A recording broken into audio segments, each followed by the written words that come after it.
সবাইকে স্বাগত। আপনারা যারা পরীক্ষা দিবেন আপনাদের পরীক্ষাটি লিখিত হবে। আজকে একটি লিখিত পরীক্ষার প্রশ্ন প্যাটার্ন নিয়ে এসেছি। ইনশাল্লাহ এই প্যাটার্ন থেকে 25 থেকে 30 নাম্বার অনায়াসে কমন পাবেন। ধৈর্য সহকারে সম্পূর্ণ ভিডিওটা দেখলে আপনি পরীক্ষায় পাস করতে পারবেন। আমি দেখিয়ে দিব কোন কোন বিষয়ে কোন কোন টপিক থেকে প্রশ্ন আসে। লিখিত পরীক্ষায় অনেকেই ভয় পায়, এখানে ভয় পাওয়ার কোনো কারণ নেই। যদি আপনি পরীক্ষার বিষয়বস্তু কোন কোন টপিক কোন কোন বিষয় থেকে প্রশ্ন আসবে সেটা যদি বুঝতে পারেন, পরীক্ষায় পাস করা আপনার জন্য একদম ইজি। ঠিক আছে, আজকে সম্পূর্ণ প্রসেসটা আমি দেখিয়ে দিব। আর বলে রাখি, আপনারা যারা পরীক্ষা দিবেন আপনাদের জন্য একদম শর্ট করে চূড়ান্ত সাজেশন তৈরি করা হয়েছে। পরীক্ষার প্রশ্ন প্যাটার্ন যেমন থাকবে সেম প্যাটার্নে আমরা একটি চূড়ান্ত সাজেশন তৈরি করেছি। সাজেশনটি নিতে স্ক্রিনে দেওয়া হোয়াটসঅ্যাপ নাম্বার রয়েছে, ইমো নাম্বার রয়েছে, দুটোর মধ্যে যে কোনো একটি মেসেজ করে সাজেশনটি সংগ্রহ করুন। সাজেশনের মূল্য মাত্র 100 টাকা। আমি বলি অবশ্যই প্রত্যেকে আমাদের সাজেশনটি সংগ্রহ করবেন। যারা যারা পরীক্ষা দিবেন প্রত্যেকে আমাদের সাজেশনটি সংগ্রহ করবেন। সাজেশনের মূল্য মাত্র 100 টাকা। আমি বলি 100 টাকা কিন্তু বড় কথা না।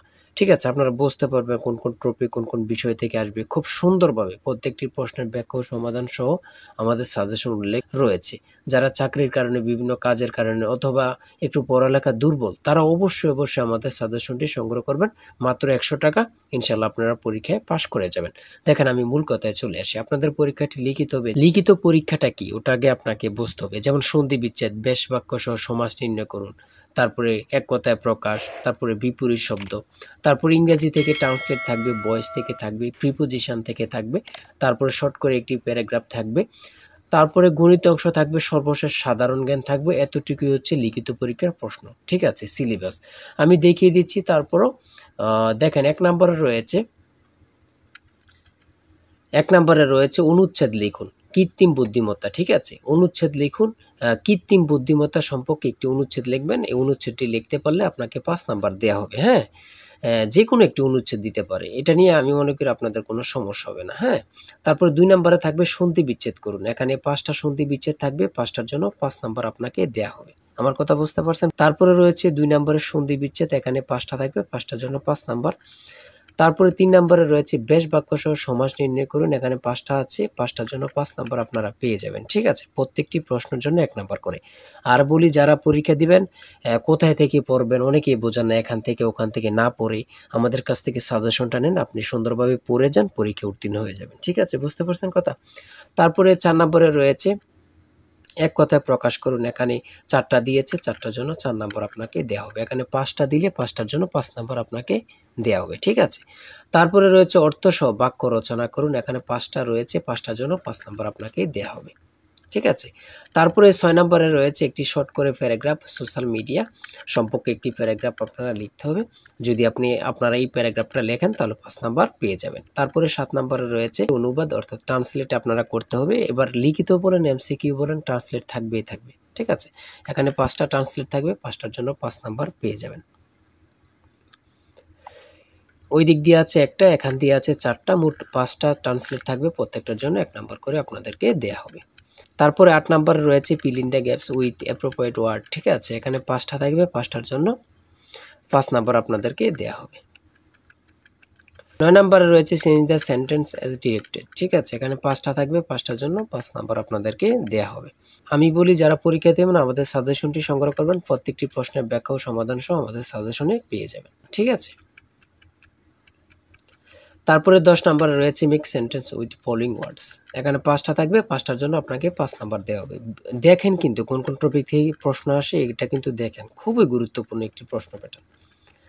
তারপরে 11 নম্বরে দিয়েছে পুনরূপ। পুনরূপ থেকে 3 থেকে 5টা প্রশ্ন অবশ্যই থাকবে। ঠিক আছে, যেমন এখানে রয়েছে BLRI এর পুনরূপ কি, ECN EC এর পুনরূপ কি, IUCN এর পুনরূপ কি। এখানে 3টা দিয়েছে, 3টার জন্য 3 নাম্বার। ঠিক আছে, তারপরে যেটা রয়েছে বাংলাদেশ সংবিধানের অনুচ্ছেদ কয়টি? 153টি। খুবই গুরুত্বপূর্ণ। ঢাকা বিশ্ববিদ্যালয় কত সালে প্রতিষ্ঠিত হয়? 1921 সালে। খুবই গুরুত্বপূর্ণ। কত পরীক্ষা আসছে আল্লাহ ছাড়া কেউ জানে না। ঠিক আছে, কেন্দ্রীয় শহীদ মিনারের স্থপতি কি? হামিদুর রহমান। বাংলাদেশের সর্বোচ্চ পর্বত শৃঙ্গের নাম কি?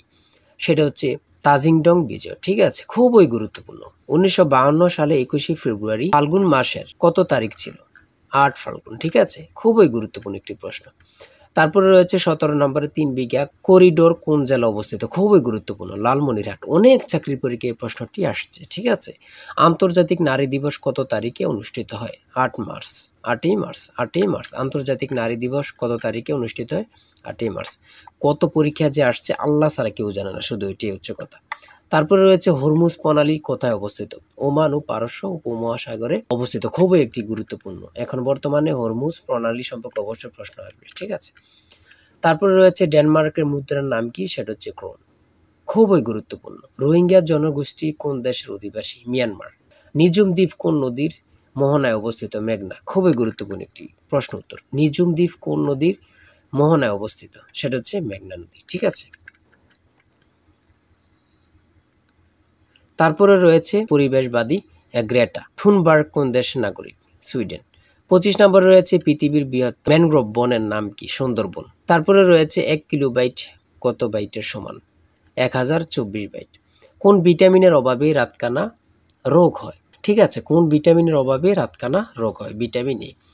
ইউনেস্কো এর সদর দপ্তর কোথায়? Paris, France. কত পরীক্ষা আসছে আল্লাহ ছাড়া কেউ জানে না, ঠিক আছে।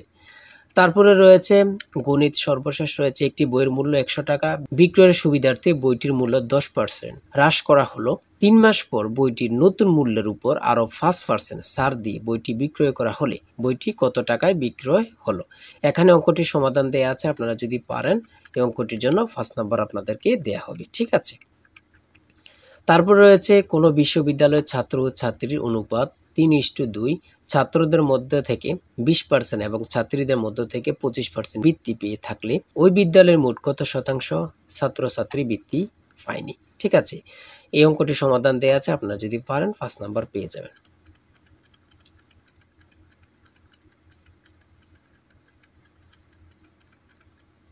তারপরে রয়েছে 31 নম্বরে একটি গড়ের মেঝের দৈর্ঘ্য 4 মিটার এবং প্রস্থ 3.5 মিটার, গড়টির উচ্চতা 3 মিটার এবং দেয়ালগুলো 5.5 সেন্টিমিটার পুরু হলে 4 দেয়ালের আয়তন কত? এখানে চিত্রটা দিয়ে বুঝিয়েছে এবং কি অঙ্কটা সমাধান দেওয়া আছে, আপনারা দেখে নিলে বুঝতে পারবেন। তারপরে একটি উৎপাদক থেকে একটি প্রশ্ন রয়েছে, এখানে সমাধান দেওয়া আছে, আপনারা দেখে নিলে বুঝতে পারবেন। এই অঙ্কের উত্তরটি পারলে আপনাদেরকে 5 নাম্বার দেওয়া হবে। আমার কথা বুঝতে পেরেছেন? তারপরে মান নির্ণয়ের এখানে অঙ্কগুলো রয়েছে। হ্যাঁ, এতটুকু আজকের প্রশ্ন উত্তর। আপনারা যারা পরীক্ষা দিবেন অবশ্যই এই নাম্বার হোয়াটসঅ্যাপ ইমো আছে, হোয়াটসঅ্যাপ অথবা ইমোতে এই নাম্বারে মেসেজ করে সাজেশনটি সংগ্রহ করেন। সাজেশনের মূল্য 100 টাকা। আর অবশ্যই হ্যাঁ, প্রত্যেকে আমাদের চ্যানেলটি সাবস্ক্রাইব ও পেজটি ফলো দিয়ে রাখলে আমরা নতুন ভিডিও আপলোড দেওয়ার সাথে সাথে চলে যাবে আপনার কাছে নোটিফিকেশন। আপনাদের পরীক্ষার প্রশ্ন সমাধান, আপনাদের রেজাল্ট, বিভিন্ন চাকরির খবর, সকল কিছু আমাদের চ্যানেলে পাবেন। তাই অবশ্যই চ্যানেলটি সাবস্ক্রাইব করে পাশে থাকলে আপনাদের চলবে, ঠিক আছে। যে কোনো মুহূর্তে যে কোনো সমস্যা আপনাদের কাছে নোটিফিকেশন চলে যাবে। সবাই ভালো থাকবেন, সুস্থ থাকবেন। আল্লাহ হাফেজ।